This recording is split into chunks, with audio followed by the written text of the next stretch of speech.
Tainted শব্দটার মানে দাগি, এটা যে বোঝে না সে ওকালতি করে কেন?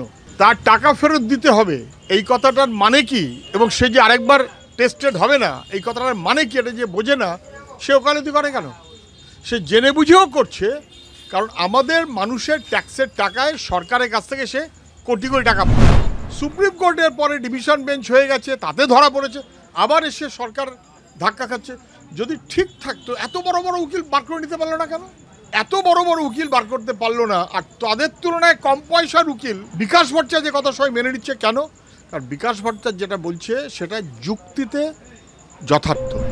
অনুব্রত মণ্ডলের পাশে পুলিশ মন্ত্রী, পুলিশের পাশে পুলিশ মন্ত্রী নয়। আর যখন ওদের ভাষায় অভিযুক্তরা হয় শাসকের বিরুদ্ধে, তখন তাদের ঠাসিয়ে চর মারে, সৃজনদের মতন টেনে হিঁচড়ে অ্যারেস্ট করে। স্যার, একেবারেই যেমনটা দেখতে পাচ্ছি এসএসসিতে বারংবার রাজ্য সরকারের পক্ষ থেকে যে অযোগ্যদের পাশে দাঁড়ানো, সেটা আমরা প্রত্যেকবার বিভিন্ন যে শুনানি, সব শুনানিতেই দেখতে পেয়েছি।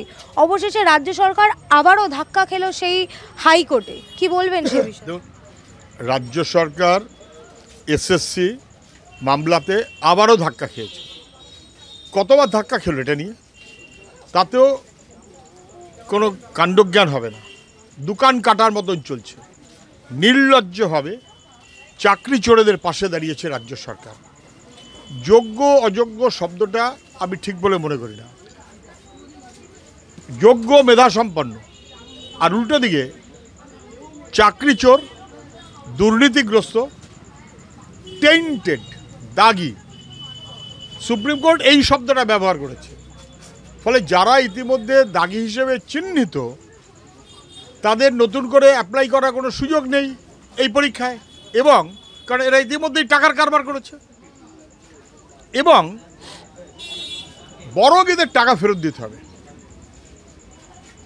টাকা সরকার ফেরত দিচ্ছে না, উল্টে সেই দাগিদের কিভাবে সুপ্রিম কোর্টের নির্দেশের বাইরে গিয়ে, যেহেতু টাকার কারবার করেছে সরকারের নেতা মন্ত্রীরা, তাদের পাশে দাঁড়াবার চেষ্টা করছে। এটা খুব সবার কাছে ধরা পড়ে যাচ্ছে যে নিজে সরকার চোরেদের পাশে, দাগিদের পাশে, এবং রোজ মার খাচ্ছে, রোজ থাপ্পড় খাচ্ছে, রোজ ধিক্কৃত হচ্ছে। তবুও চোরেদের পাশ থেকে সরকার সরবে না, কারণ সরকারের প্রাণভোমরা দুর্নীতি এবং চাকরি চোরদের মধ্যে রয়েছে। স্যার, এই যে আপনি বললেন দাগি, আমরা যেমনটা জানি সুপ্রিম কোর্টের রায় 49 নম্বর প্যারায় স্পষ্টত লেখা আছে যে যারা চিহ্নিত টেন্টেড তারা কোনোভাবেই পুনরায় যে পরীক্ষা হবে তাতে বসতে পারবে না। অন্যদিকে কল্যাণ ব্যানার্জি স্পষ্টত কোর্টে দাঁড়িয়ে সওয়াল করছেন যে সুপ্রিম কোর্টের রায় নাকি কোথাও লেখাই নেই যে যারা চিহ্নিত অযোগ্য তারা কোথাও পরীক্ষায় বসতে পারবে না। টেইন্টেড শব্দটার মানে দাগি, এটা যে বোঝে না সে ওকালতি করে কেন? তার টাকা ফেরত দিতে হবে এই কথাটার মানে কি? এবং সে যে আরেকবার টেস্টেড হবে না এই কথাটার মানে কি? এটা যে বোঝে না সে ওকালতি করে কেন? সে জেনে বুঝেও করছে, কারণ আমাদের মানুষের ট্যাক্সের টাকায় সরকারের কাছ থেকে সে কোটি কোটি টাকা পাবে। ফলে কোটি কোটি টাকার কারবারি যারা, তারা জেনে বুঝে টেইন্টেডদের পাশে দাঁড়াচ্ছে, জানে কোনো লাভ হবে না, তা সত্ত্বেও দাঁড়াচ্ছে আরও একবার তোলাবাজি করে টাকা তোলার মনোভাবে। সরকারও তোলাবাজিদের পাশে, এরাও তাই। কিন্তু আমরা যেমনটা জানি কল্যাণ ব্যানার্জি তো অনেক বড় মাপের একজন আইনজীবী। আমি জানি না কে কোন মাপের আইনজীবী, গজ, ফুট, ইঞ্চি, সেন্টিমিটার মেপে আমি কথা বলতে পারবো না। কিন্তু মানুষের ট্যাক্সের টাকা যে বেআইনি কাজ করবার জন্য, দুর্নীতিকে প্রশ্রয় দেবার জন্য টাকা তোলে, টাকা নেয়, চিটফান্ডে হোক আর যেখানেই হোক, সে বড় মাপের উকিল হতে পারে বলে আমার মনে হয় না। বরং এরকম যদি কেউ করে থাকেন বা যারা করে থাকেন, তারা বড় মাপের, সরকারের ক্ষেত্রে আমি যেমন বললি তোলাবাজ, প্রায় তাই তোলাবাজ, কিন্তু ছলে বলে কৌশলে টাকা কামাইয়ের ধান্দা।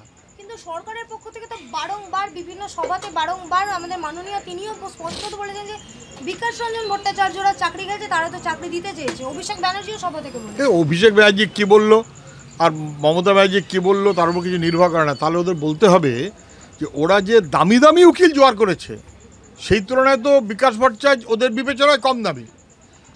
লক্ষ লক্ষ টাকার কারবার যারা করে, এরকম অনেক উকিলকে দাঁড় করিয়েছেন, তাদের প্রফেশনাল যোগ্যতা আছে, সেই কারণে তারা টাকা নেন। প্রফেশনাল যোগ্যতা সম্পন্ন দেশের বাছাই করা উকিলদের নিয়ে এসেছেন, তারা কেউ কেস বার করতে পারলো না কেন? বাক কমিটিতে ধরা পড়েছে, হাইকোর্টে ধরা পড়েছে, সুপ্রিম কোর্টে ধরা পড়েছে, তার আগে ডিভিশন বেঞ্চ, সিঙ্গেল বেঞ্চ সব ধরা পড়েছে, সুপ্রিম কোর্টের পরে ডিভিশন বেঞ্চ হয়ে গেছে, তাতে ধরা পড়েছে, আবার এসে সরকার ধাক্কা খাচ্ছে। যদি ঠিক থাকতো এত বড় বড় উকিল বার করে নিতে পারলো না কেন? এত বড় বড় উকিল বার করতে পারলো না, আর তাদের তুলনায় কম পয়সার উকিল বিকাশ ভট্টাচার্য যে কথা সবাই মেনে নিচ্ছে কেন? কারণ বিকাশ ভট্টাচার্য যেটা বলছে সেটা যুক্তিতে যথার্থ। আর এই বড় উকিলদের সরকার ব্যবহার করেছে, কিন্তু সরকার নিজে চোরেদের পাশে, এটা স্পষ্ট।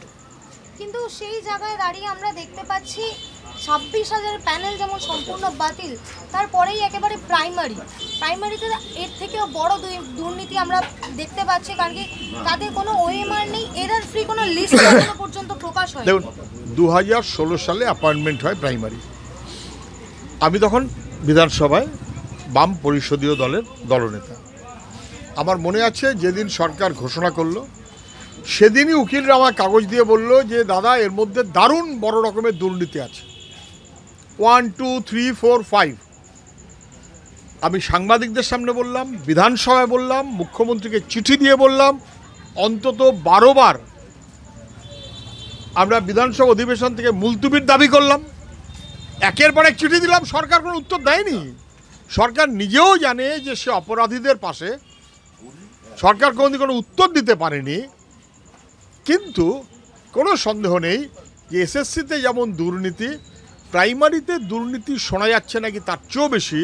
আমি এখনও বলছি, চালের সঙ্গে আপনি যদি কাকড় মিশিয়ে দিয়ে বলেন এই সব মিলিয়ে আমি রান্না করেছি, খেতে হবে তোমাদের, আপনি খেতে পারবেন না, দাঁতে আটকাবে, দাঁত ভেঙে যাবে। সরকার চালের সঙ্গে কাকড় মিশিয়েছে, আলাদা করার দরকার ছিল, করেনি। আমি এখনও বিশ্বাস করি প্রাইমারি অথবা সেকেন্ডারিতে বহু যোগ্য যথার্থ তারা চাকরি করছেন, তাদের সঙ্গে অযোগ্য চোরদের ঢুকিয়ে দেওয়া হয়েছে বলে গণ্ডগোল। সরকারকে আমি অনুরোধ করব, এসএসসির যেমন ওএমআর শিট প্রকাশ করা উচিত এখন উনি করেননি, প্রাইমারির ক্ষেত্রে তেমন চুরির টাকা কোথায় কোথায় এবং কাকর কোনটা কোনটা এটা পারলে আলাদা করে দিক, যদি যোগ্যদের সত্যি বাঁচাবার কোনো মনোভাব না থাকে। আর যদি বাঁচাবার মনোভাব না থাকে তাহলে যোগ্যদের সঙ্গে চোর মিশিয়ে দিয়ে যোগ্যদের ক্ষতি করার ব্যবস্থা মুখ্যমন্ত্রী করবেন, খুব খারাপ হবে, ঘোরতর বিপদ হবে। মাস্টারমশাইদের দোষ কি? যারা যোগ্য, যারা টাকা নিয়েছে তারা টাকা ফেরত দিক, তাদের বিরুদ্ধে ব্যবস্থা নিক সরকার, কিন্তু যারা যোগ্য তাদেরকে প্রোটেক্ট করুক, তাদের হকের চাকরি। স্যার একেবারেই অন্য প্রসঙ্গে আসবো। আমরা গতকাল আপনাদের যে ধর্মঘটের চিত্র দেখতে পেলাম রাজ্য জুড়ে, পুলিশের যে এত অ্যাক্টিভনেস, অন্যদিকে আরজিকর থেকে ল কলেজ, সেই পুলিশ কোথায় ছিল? আবারও প্রশ্ন, যদি অভিযুক্ত যখন পুলিশের বিবেচনায় তৃণমূল হয় তখন পুলিশ খাটের তলায় লুকোয়, টেবিলের তলায় লুকোয়, ফাইল মাথায় দিয়ে থাকে, এবং তারপর কিল না মানে সপাটে লাথি, তারপরেও পুলিশের আইসি কিচ্ছু করতে পারে না। কারণ আইসির হাতে পুলিশ মন্ত্রীর মাথায় পুলিশ মন্ত্রীর হাত নেই, পুলিশ মন্ত্রীর হাত আছে দুর্নীতিগ্রস্ত অপরাধী ক্রিমিনালদের মাথায়। ফলে অনুব্রত মণ্ডলের পাশে পুলিশ মন্ত্রী, পুলিশের পাশে পুলিশ মন্ত্রী নয়। আর যখন ওদের ভাষায় অভিযুক্তরা হয় শাসকের বিরুদ্ধে, তখন তাদের ঠাসিয়ে চর মারে, সৃজনদের মতন টেনে হিঁচড়ে অ্যারেস্ট করে, ক্যালকাটা ইউনিভার্সিটিতে ছাত্রছাত্রী তাদের মতন অসভ্যতা করে, অশালীনতা করে, মহিলা পুলিশ নেই, পুরুষ পুলিশ দিয়ে মহিলাদের উপরে অত্যাচার করে। এটা অপরাধীদের সরকার, তার মতো করে পুলিশ চলে। কিন্তু স্যার সেই জায়গাতেই একটি প্রশ্ন আবারও উঠছে যে আমাদের রাজ্যে যেখানে মহিলা মুখ্যমন্ত্রী, সেখানে নারী নিরাপত্তা কেন প্রশ্নের মুখে? সবাই আশা করেছিলেন যে মহিলা মুখ্যমন্ত্রী যখন নারীরা সুরক্ষিত থাকবে, কিন্তু ঘটনার পর ঘটনা থেকে আপনি কি বুঝছেন? মহিলা মুখ্যমন্ত্রী যখন বলেন পার্ক স্ট্রিট ছোট্ট ঘটনা, কামদুনি, কাকদ্বীপ, ধূপগুড়ি, কাটোয়া কোনো ব্যবস্থা নেয় না। যখন দেখতে পাচ্ছেন হাঁসখালিতে মেয়েটির চরিত্র চিত্রণ করে মুখ্যমন্ত্রী সরাসরি, তখন বোঝা যায় যে মুখ্যমন্ত্রী পুলিশের মন্ত্রী তিনি মহিলা হতে পারেন, কিন্তু মহিলারা তার হাতে সুরক্ষিত নয়। এটা আমার আপনার কারোর বড় ওপর নির্ভর করবে না, এটা দিনের আলোর মতন স্পষ্ট। অভয়া আজও বিচার পায়নি, বরং অভয়া খুনে যারা অপরাধী তাদের পাশে রাজ্যের পুলিশ দাঁড়িয়েছে, তাদের পাশে কার্যত সিবিআই দাঁড়িয়েছে। কিন্তু স্যার একটু আগে আপনি একটি কথা বললেন যে যারা শাসক বিরোধিতা করবে তাদেরই চর খেতে হবে। এই রাজ্যে আমরা যেমনটা জানি প্রধান বিরোধী দল বলতে গেলে বিজেপি, অর্থাৎ কেন্দ্রীয় সরকার। কেন্দ্রীয় সরকারের বিরুদ্ধেই গতকাল আপনাদের যে ধর্মঘট, সেই জায়গায় তো শাসক দলের পক্ষ থেকে কার্যত আপনাদের বাধা দেওয়া হয়, তারাও মিছিল বের করেন।